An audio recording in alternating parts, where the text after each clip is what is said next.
Élection législative anticipée ce dimanche au Portugal, élection à haut risque pour le Premier ministre socialiste et qui pourrait aussi être marquée par une forte abstention. Le chef de l'opposition travailliste britannique demande la publication intégrale du rapport administratif sur le scandale des fêtes à Downing Street pendant le confinement. Les tensions autour de l'Ukraine persistent. Moscou déploie de nouveaux avions de combat dans la région de Kaliningrad et Washington envoie des armes à Kiev. Rafael Nadal décroche un historique 21e titre de Grand Chelem à Melbourne. L'Espagnol de 35 ans a battu Daniil Medvedev en 5-7 en finale de l'Open d'Australie ce dimanche. Les électeurs portugais se rendent aux urnes ce dimanche pour des élections législatives. Un scrutin qui pourrait être marqué par une forte abstention, notamment en raison de la pandémie. Les autorités n'ont pourtant pas ménagé leurs efforts pour inciter les Portugais à aller voter, avec la possibilité par exemple d'un vote anticipé pour les personnes souffrant actuellement du Covid-19. Et le président portugais d'insister à nouveau en ce jour d'élection sur la nécessité de se déplacer jusqu'au bureau de vote. Nous devons nous pencher sur la chose la plus importante, à savoir le taux de participation. Le fait que les Portugais se rendent aux urnes pour voter.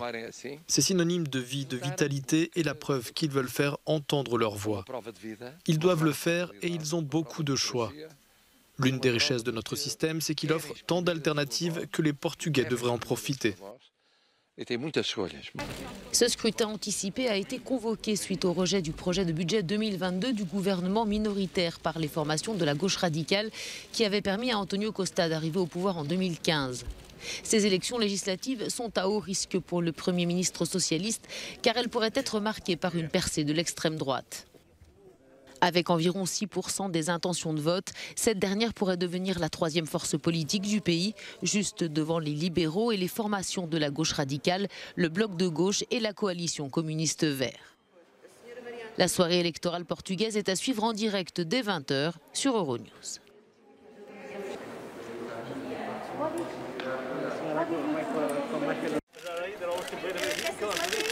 Le chef de l'opposition travailliste britannique demande la publication intégrale du rapport rédigé par la haute fonctionnaire Sue Gray sur le scandale des fêtes à Downing Street pendant le confinement. Ce rapport, très attendu, qui pourrait coûter sa place de Premier ministre à Boris Johnson, tarde à être publié. Ce que je veux, c'est que le rapport de Sue Gray soit complet et que l'enquête soit terminée le plus rapidement possible, car nous sommes dans une situation où l'ensemble du gouvernement est paralysé parce que la police cherche maintenant à savoir ce que le Premier ministre faisait à Downing Street. Après avoir été critiquée pour la lenteur de sa réaction face aux révélations, la police britannique a en effet finalement décidé d'enquêter elle aussi sur plusieurs de ces fêtes qui auraient été organisées en violation des règles strictes contre le Covid. Ce vendredi, la police a suscité l'indignation en demandant à ce que le rapport de Sue Gray soit expurgé d'éléments clés pour protéger l'intégralité de l'enquête policière. La publication du rapport pourrait même être suspendue jusqu'aux conclusions des forces de l'ordre. Alors que les relations entre la Russie et les pays occidentaux sont actuellement au plus bas, Moscou a accepté de repousser, en dehors de la zone économique exclusive de l'Irlande, ses exercices militaires prévus dans l'océan Atlantique du 1er au 5 février.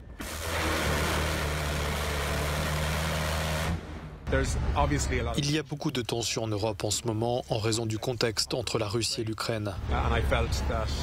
J'ai pensé qu'une réponse positive à ma correspondance serait appréciée et c'est ce qui s'est passé. Les pêcheurs irlandais s'inquiétaient d'être empêchés de travailler si les exercices militaires se tenaient comme initialement prévu dans leur zone économique. Malgré ce geste de Moscou, la tension dans le dossier ukrainien ne semble pas s'apaiser pour autant. Ce dimanche, la télévision russe a montré le déploiement de nouveaux avions de combat dans la région de Kaliningrad, alors que les États-Unis chargeaient des armes à destination de l'Ukraine. La ligne que l'OTAN est censée défendre se déplace vers la droite, plus à l'est. Elle s'est déjà rapprochée de l'Ukraine. Ils veulent également y attirer ce pays, bien que tout le monde comprenne que l'Ukraine n'est pas prête et ne pourrait apporter aucune contribution au renforcement de la sécurité de l'OTAN. Cela nuirait aux relations avec la Fédération de Russie.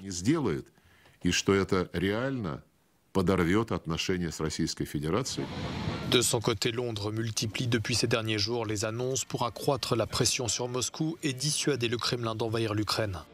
En plus de vouloir proposer à l'OTAN de doubler le contingent britannique déployé en Europe de l'Est, Londres doit annoncer ce lundi un régime de sanctions renforcé.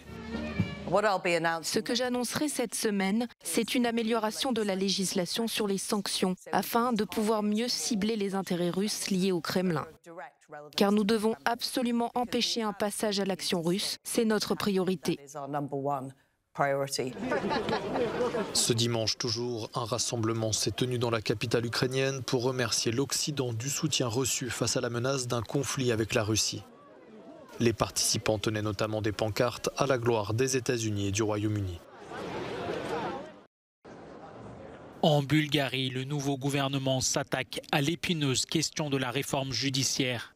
Après une audition avec les députés européens à Bruxelles, le Premier ministre bulgare Kirill Petkov a déclaré que son gouvernement allait mettre en place un nouveau mécanisme judiciaire permettant d'enquêter sur le procureur général.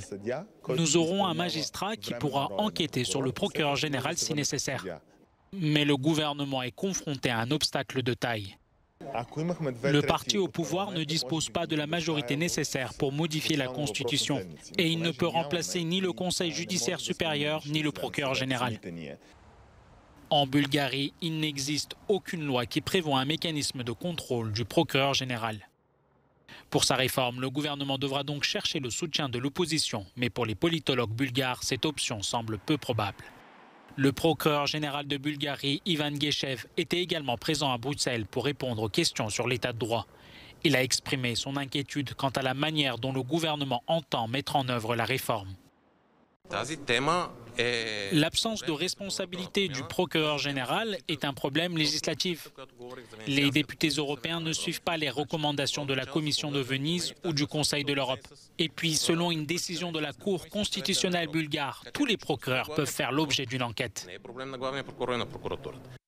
Natalia Kiselova, professeure de droit constitutionnel, nous explique plus en détail le projet de réforme. Le magistrat sera déterminé au hasard et il aura pour mission d'enquêter contre le procureur général en rassemblant les preuves nécessaires pour soutenir l'accusation.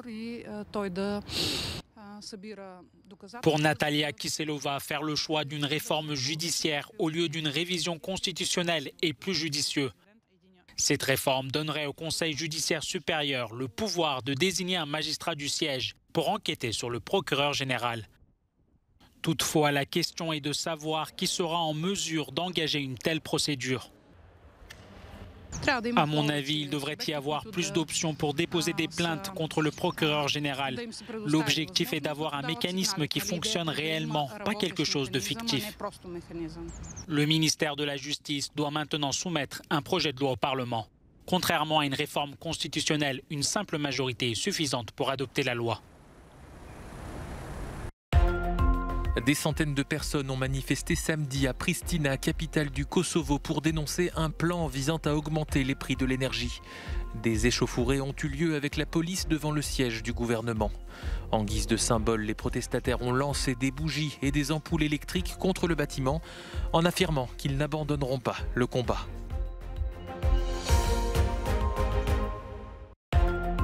Des dizaines de personnes ont manifesté samedi devant la raffinerie du groupe pétrolier Repsol au Pérou. Le 15 janvier dernier, lors d'un déchargement, une fuite s'est produite. 12 000 barils se sont déversés dans la mer selon les autorités. 180 hectares de littoral et 713 hectares de zones maritimes ont été souillés d'après le gouvernement qui pointe la responsabilité de l'entreprise. Des centaines de camions ont bloqué la capitale canadienne samedi pour protester contre les mesures sanitaires et notamment l'obligation vaccinale imposée aux chauffeurs routiers pour franchir la frontière entre les États-Unis et le Canada. Ce mouvement de protestation est parti de l'ouest du pays la semaine dernière. Des dizaines de camionneurs organisant convoi ont traversé l'immense pays pour arriver à Ottawa et manifester leur mécontentement face à des mesures jugées excessives. Après 5h30 de jeu et des coups gagnants dans tous les sens, Rafael Nadal a décroché un historique 21e titre de Grand Chelem à Melbourne ce dimanche. L'Espagnol de 35 ans a battu Daniil Medvedev en finale de l'Open d'Australie. Mené de 7-0, il a renversé le match pour l'emporter sur le Russe en 5-7. Daniil Medvedev, de 10 ans plus jeune et qui partait favori du tournoi en l'absence du numéro 1 mondial Djokovic. Grâce à ce titre, Rafael Nadal devance ses rivaux Roger Federer et Novak Djokovic, mais devient aussi le deuxième joueur de l'histoire du tennis moderne à remporter au moins 2 fois chacun des 4 tournois du Grand Chelem après Djokovic.